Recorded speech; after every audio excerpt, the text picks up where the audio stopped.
조금 철진한 이야기지만 왕과 사는 남자가 크게 흥행을 했어요. 그래서 지금은 1600만 명이 극장에 와서 관람을 했고요. 역대 흥행 2위를 차지했습니다. 단종의 이야기입니다. 그리고 그 옆에서 보필하였던 엄흥도의 이야기를 조금 극적인 요소를 가미해서 많은 사람들에게 감동을 주고 눈물을 흘리게 하는 그러한 영화입니다.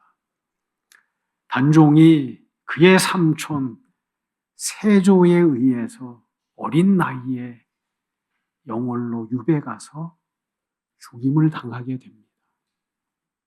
그 옆에서 함께 했던 사람이 정말 말단, 그 이름조차도 기억할 수 없는 엄흥도라고 하는 사람이 그 단종 옆에서 보필을 하죠. 결국은 단종이 어린 나이에 죽임을 당하게 되고요. 세조가 엄하게 명을 내리죠. 단종의 시신을 거두는 자는 삼족을 멸할 것이다.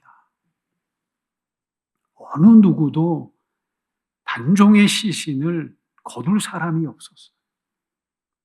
이 엄흥도라고 하는 사람이 죽음을 무릅쓰고 단종의 시신을 거두어서 땅에 묻고 그 밤에 다른 곳으로 온 식구들과 더불어서 도망을 하게 됩니다. 세조는요, 역사 속에서 그렇게 좋은 군주로 인식되고 있지 않지만 천년이 지나면서 엄흥도의 이름은 사람들에게 정말 충실한 사람으로 기억되잖아요. 의의를 지켰고요. 군주를 향한 그 절개를 끝까지 지켰던 그 엄흥도를 사람들이 기억하고 많은 사람들이 영월에 그 단종의 발자취를 그 엄흥도의 그 삶을 기억하면서 그렇게 관광을 온다고 하죠. 오늘 예수님께서는 두아디라 교회를 향해서 말씀하셔요. 읽어드리지는 않았지만 25절에 너희에게 있는 것을 내가 올 때까지 굳게 잡으라. 이기는 자와 끝까지 내 일을 지키는 그에게 만국을 다스리는 권세를 주리라 말씀하셨어요. 말세에 하나님을 의지하며 살아가는 사람들은요, 끝까지 믿음을 지켜야 돼요. 죽을 때까지 믿음을 지켜야 되고요. 주님이 오시는 그 순간까지 변함없는 믿음의 삶을 살아내야 됩니다. 그래야지만이 하나님의 약속을 받을 수 있는 그러한 이기는 자의 영광 안에 살아갈 수 있어요. 우리의 삶을 어떤 삶이라고 말씀하셨어요? 우리가 잠시 이 세상에 영화를 누리기 위해서, 위로를 받기 위해서 믿음의 삶을 사는 사람이 아니잖아요. 오늘 찬양의 말씀과 같이 순전한 믿음은 이 땅에서 하나님의 나라를 위해서, 하나님의 영광을 위해서 살아가는 사람, 믿음의 삶이 순전한 믿음이에요. 그래서 하나님께서는 오늘도 왕 되신 하나님을 의지해서 하나님의 나라를 품고 영원한 하나님의 약속을 소망하며 오늘도 끝까지 변함없이 믿음 안에 살아내기를 원하고 계셔요. 내가 올 때까지 너희는 내 안에 갖고 있는 것을 끝까지 지켜라. 하나님께서 우리에게 주신 게 뭐예요? 믿음을 주셨고, 소망을 주셨고, 인내를 허락하셨고, 약속을 허락하셨고, 우리는 그것을 주님 오시는 그 순간까지 흔들림 없이 끝까지 간수하며 지키며 이기는 자가 돼야 됩니다. 엘리야는 그 이세벨과 아합의 그 환난 속에서 하나님 앞에 그렇게 말하잖아요. 하나님, 나만 홀로 남았습니다. 그때 하나님께서 뭐라고 말씀하셔요? 아니다. 바알에게 무릎 꿇지 않는 7천이 여전히 존재한다. 더 어둠이 깊어져서 정말 내 혼자 신앙하는 것과 같은 그 고통의 순간을 맞이할지라도 하나님께서는 여전히 우리에게 말씀하실 거예요. 이 어두움의 세상 속에 여전히 말씀을 붙잡고 약속을 의지하며 살아가는 사람이 있다. 용기를 내라. 힘을 내라. 이 신앙은요, 믿음의 삶은 이벤트가 아니에요. 세상에는 얼마나 많은 이벤트가 있어요. 할인 행사도 있고, 기업 홍보도 있고. 요즘은 워낙 우리나라가 잘 살다 보니까 모든 지방에 다 지방 축제들이 있잖아요. 가면 화려해요. 근데 그 이벤트가 영원한 이벤트는 없어요. 잠시 사람에게 보여주고 화려함을 드러내고 그리고 끝나요. 그러니까 이벤트는 마치 점과도 같아요. 신앙은 하나님께서 우리를 이벤트성으로 부르지 않았잖아요. 우리의 삶의 모든 전체를 하나님 안에 의지하며 살아나가는 것이 믿음의 삶이고 하나님께서는 그것을 우리에게 요구하고 계시는 거예요. 눈에 보이지 않아도 우리는 믿음의 삶을 살아내야 되고 하나님이 느껴지지 않아도 그 말씀을 따라서 순종의 삶을 살아내야 되고 때로는 내 혼자 있는 것과 같은 신앙의 고독함을 느낄지라도 우리는 그 안에서 흔들림 없이 내 믿음의 삶을 하나님 앞에 증명해 보이며 존재해야 됩니다. 그래서 신앙은 우리의 삶의 전체를 통해서 하나님 앞에 하나님의 영광을 위해서 하나님의 나라를 위해서 우리의 순전한 믿음을 보여드려야 되는 거죠. 그래서 예수님께서 말씀하셔요. 끝까지. 우리의 삶의 끝이 어딘지는 모르지만 이 세상의 끝이 어디인지는 모르지만 우리의 믿음은 중단됨이 없이 끝까지 하나님 앞에 살아내야 되는 거죠. 그래서 신앙은 예전에 말씀드리는 것처럼 버텨야 돼요. 말씀을 붙잡고 버텨야 돼요. 낭떠러지기에 외주를 잡고 있는 그 고통의 순간에도 손을 놓지 말고 버텨야 돼요. 그게 믿음의 삶이에요. 그래서 과거의 믿음의 사람들은 정말 극한의 죽음 앞에서도 주님을 놓지 않잖아요. 순교의 삶이 얼마나 많았어요. 폴리갑이라고 하는 사람은 하나님 앞에 순교 앞에서 그렇게 말하잖아요. 위에 계신 하나님이 예수님이 나를 외면하지 않는데 내가 어떻게 하나님을 예수님을 부인할 수 있겠습니까? 하나님은 우리를 부르셔서 후회하지 않아요. 하나님은 후회한 적이 없어요. 우리가 흔들리고 우리가 약해지고 때로는 우리가 죄 가운데 뒹굴지라도 하나님께서는 우리를 향해서 한 번이라도 후회하지 않으셔요. 또 손을 내밀어서 우리로 하여금 믿음 안에 살아가게 하시고 당신의 구원의 길로 이끌어 나가시는 분이 하나님이죠. 그래서 우리는 주님의 손을 붙잡고 있어야 돼요. 그러면 우리의 힘보다 더 강력함으로 하나님께서는 우리의 마음을 붙드시고 우리의 심령을 붙드시고 우리의 손을 붙들어 주실 겁니다. 그 자들에게, 이기는 자에게 만국을 다스리는 권세를 주실 것이다. 우리가 예전에 주일학교 때 노래 많이 불렀잖아요. 왕왕왕왕 나는 왕자.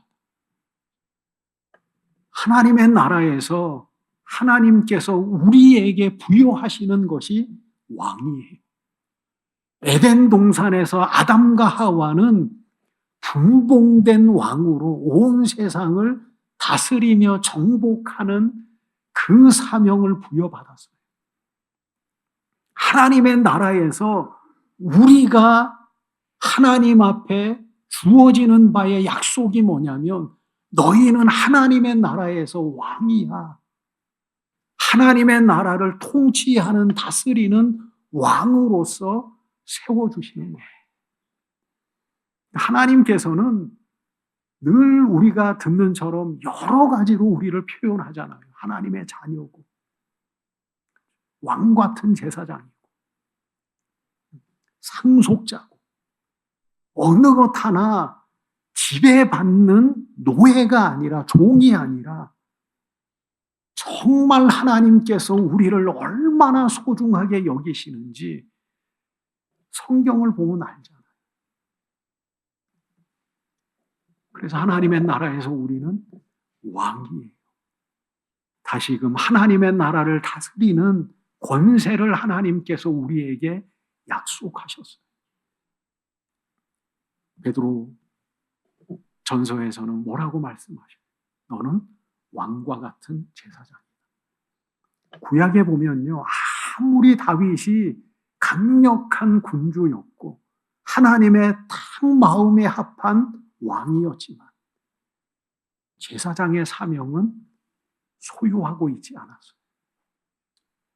그래서 제사장이 있었고 선지자가 있었고 이 세상에는 정치와 종교가 분리되잖아요. 왜냐하면 역사적인 사건들이 너무 많았거든요. 지금도 그렇거든요. 이란이요, 신정 정치를 하잖아요. 종교적 지도자가 나라를 다스리는 거예요. 그러니까 그 종교적 지도자가 하는 모든 말은 다 알라의 신의 음성이에요. 많은 사람들이 데모를 하고 정권을 향해서 촛불을 들고 수천 명이 죽었잖아요. 그래도 그들의 마음속에는 하나의 죄책감도 없어요. 왜냐하면 신을 향한 도전이기 때문에. 정치와 종교가 그렇게 잘못 결합이 되면 얼마나 악해집니까? 얼마나 잔인해집니까? 그 모든 것이 인간의 의지가 아니라 신의 의지라고 바꾸어 생각하는 순간에 어느 단체보다 잔인해질 수 있는 것이 정치와 종교가 하나 되었을 때. 역사적으로 보면 십자군 전쟁이 있었잖아요. 명목은 뭡니까? 성지 탈환, 예루살렘을 탈환하자. 근데 정말 순수한 마음만 있었던 것이 아니라 그것을 통해서 영주들은 이득을 취하고 자기의 힘을 얻고 표면적으로 보면 종교적 그 신념을 가지고 그 사람들을 모으고 전쟁을 벌이지만 결국 인간의 욕심과 욕망을 채우는데 많은 사람들이 죽고 나중에는 모집된 군사들을 노예로 팔아버리는 그러한 일들까지 있었어요. 그래서 이 땅에는요, 인간이 그렇게 악해요. 하나님의 나라에서는 우리를 왕과 같은 제사장입니다. 왕은 뭡니까? 통치하는 자. 그렇죠. 제사장은 뭐예요? 하나님을 대신하고 모든 인간을 대표하는 자, 중보자, 하나님과 인간과의 관계를 중보하는 자가 제사장이에요. 하나님께서 우리를 그렇게 하나님의 나라에서 세우시는 거예요. 그래서 의로운 통치, 하나님의 정의로운 나라를 세워나가도록 우리에게 그러한 권한을 하나님께서 주신다는 거예요. 예수님께서 삼중직으로 오셨잖아요. 보통 예수님의 삼중직 하면 뭐냐면 왕으로 오셨고, 하나님의 복음을 증거하는 선지자로 오셨고, 그리고 제사장으로 오셨어요. 그게 초림 예수의 삼중직이에요. 뭐 하나 예수님의 짧은 공생의 삶을 보면요, 그 권세를 가지고 세상을 파괴하지 않잖아요. 그 권세를 가지고 세상을 억누르지 않았잖아요. 왕으로 오셨고, 제사장으로 오셨고, 선지자로 오셨지만, 어느 부분 하나에서 예수님께서 당신의 야욕을 나타내시고, 정치적으로 자기의 힘을 과시해서 사람들로 하여금 무릎 꿇게 한 적이 한 번도 없어요. 오히려 낮아지셨고, 오히려 섬기셨고, 십자가의 죽으심으로 말미암아서 그 그리스도의 삼중직을 온전하게 완성하신 분이 예수님이십니다. 이 세상의 힘은 지배하는 힘이지만 하나님의 나라의 권력은 섬김의 권력이에요. 섬김의 권력. 이 세상의 권력은 때로는 파괴하고 자기의 정치적 이득을 위해서 사용되어지지만 하나님의 나라의 권세는 오히려 의를 완성해 나가고 하나님의 사랑을 완성해 나가는 그러한 섬김으로 완성된다는 거예요. 그래서 하나님의 나라에서 우리를 너는 세상을 다스리면서 하나님과 모든 사람들의 관계를 연결해주는 제사장의 사명까지도 우리에게 허락하시는 겁니다. 그러면서 뭐라고 말씀하셔요? 철장을 가지고 그들을 다스려 질그릇 깨트리는 것 같이 하리라. 심판의 권세를 주셨어요. 심판의 권세. 성경에 보면 뭐라고 말씀하셔요? 너희가 그리스도와 더불어서 하나님의 나라에서 왕노릇하리라. 그 왕노릇이라고 표현했다고 말씀드렸잖아요. 그러니까 우리는요, 우리 위에 또 다른 왕이 계셔요. 하나님이 계셔요. 아담과 하와가 왜 쫓겨났어요? 나는 이 땅의 왕이지만 나를 창조하신 진정한 왕이신 하나님이 계시다고 하는 사실을 피조물은 인정하고 예배하고 경배하며 섬기며 살아가면 돼요. 그렇잖아요. 하나님이 어떤 분이셔요? 하늘에만 계시지 않고 인간과 더불어서 에덴 동산을 거느리실 수 있는 분이 하나님이잖아요.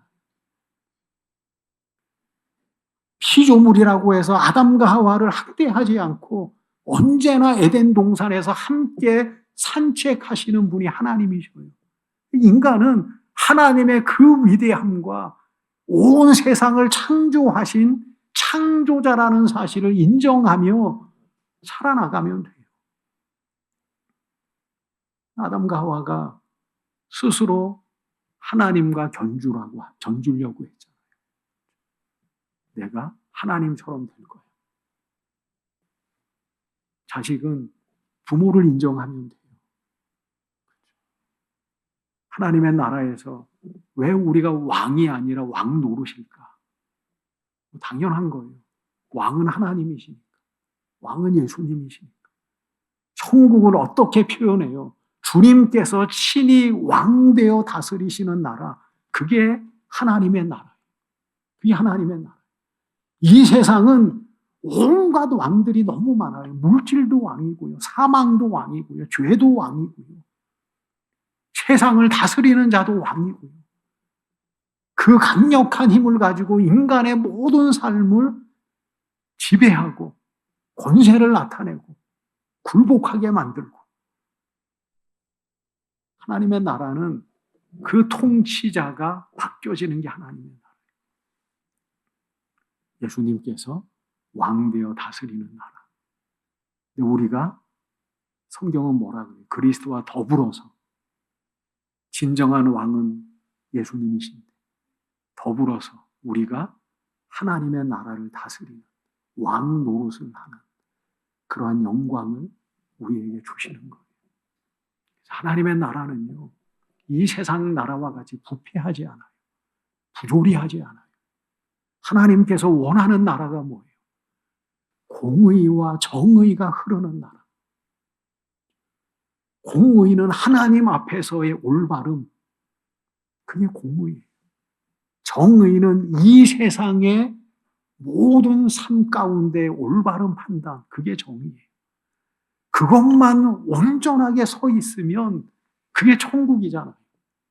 인간이 나를 창조하신 하나님 앞에 올바른 관계를 갖고 살아가고, 이 세상 가운데 정의가 분명하게 서 있으면 얼마나 살기 좋은 나라예요.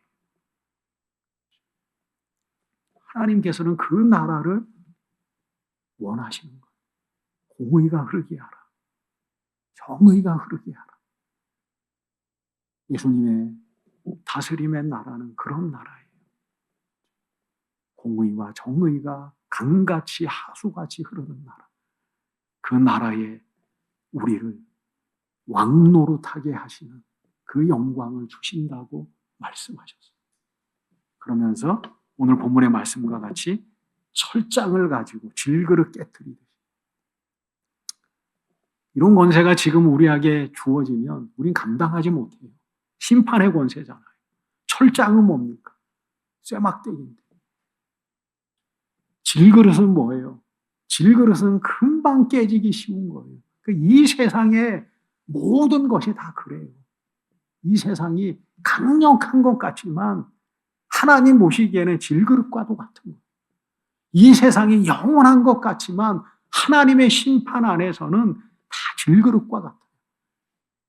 인간이 뛰어난 존재인 것 같고 하나님 없이 살아가는 그 존재인 것 같지만 하나님의 심판 앞에서는 질그릇과 같은 거예요. 부딪히면 깨지고 부딪히면 무너질 수밖에 없어요.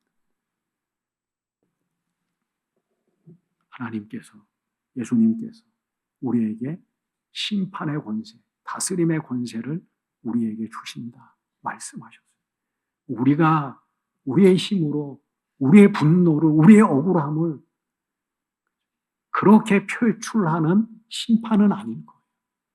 주님이 이 세상을 심판하실 때 우리는 주님과 더불어서 승리하게 될 것이고, 그 심판과 구원에 참여하는 자로 하나님께서는 우리를 그렇게 세워나가실 겁니다. 그러면서 뭐라고 말씀하셔요? 내가 또 그들에게 새벽별을 주리라. 새벽별. 새벽별이 뜰 때에 가장 어둡다고 하잖아요. 24시간 중에 가장 어두운 때가 뭐냐면 새벽별이 뜰 때. 예수님께서는 나는 광명한 새벽별이다, 그렇게 말씀하셨어요. 그 예수님을 우리에게 주신다 말씀하죠. 신앙은 뭡니까? 예수님이 내 안에, 내가 예수님 안에 머무는 거예요. 영적 하나됨이 신앙의 완성이에요. 그게 신앙의 완성이에요. 예수님께서는 뭐라고 말씀하셔요? 성경은 예수님은 우리의 머리 되시고 다 우리는 그분의 지체로서 존재하는 사람이 성도라는 거예요. 하나님 보시기에 다 연결돼 있어요. 분리가 아니라 다 그리스도 안에 연결된 지체로 살아가고 있어요. 그 예수님께서 말씀하신 새벽벌을 너희에게 주리라.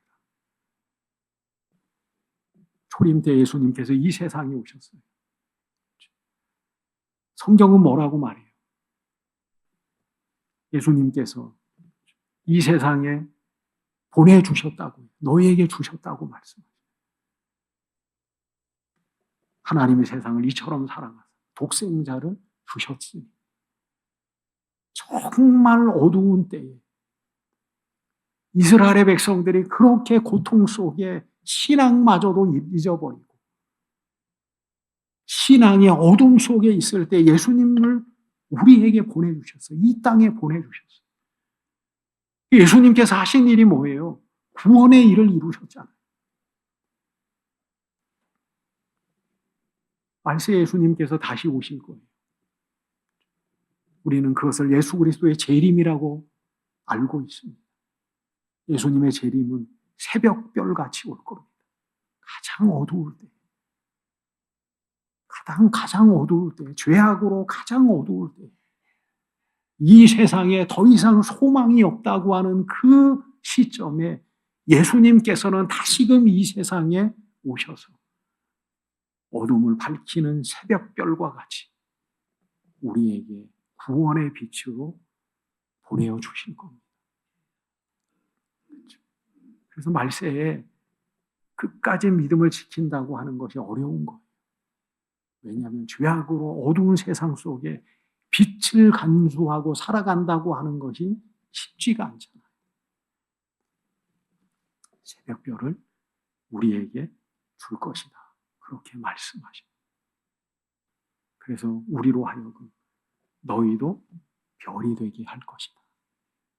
새벽별을 주고 우리도 이 어둠의 세상 속에 빛나는 별로 하나님 앞에 그렇게 인정받게 되는 은혜의 역사가 우리에게 있습니다. 오늘 읽어드린 것 같이 샛별이 너희 마음에 떠오르기까지, 이게 오늘 설교의 주제입니다. 샛별이 떠오르는 순간까지 파수꾼이 아침을 기다리는 그 열망을 가지고 오늘도 우리가 믿음 안에 그렇게 살아가야 된다는 거죠. 그래서 주님 오시는 그 순간에 우리가 믿음의 사람들, 구원받은 사람들, 하나님의 그 영광에 더불어 함께 참여하며 구원함에 이르는 저와 여러분들이 되시기를 축원드립니다.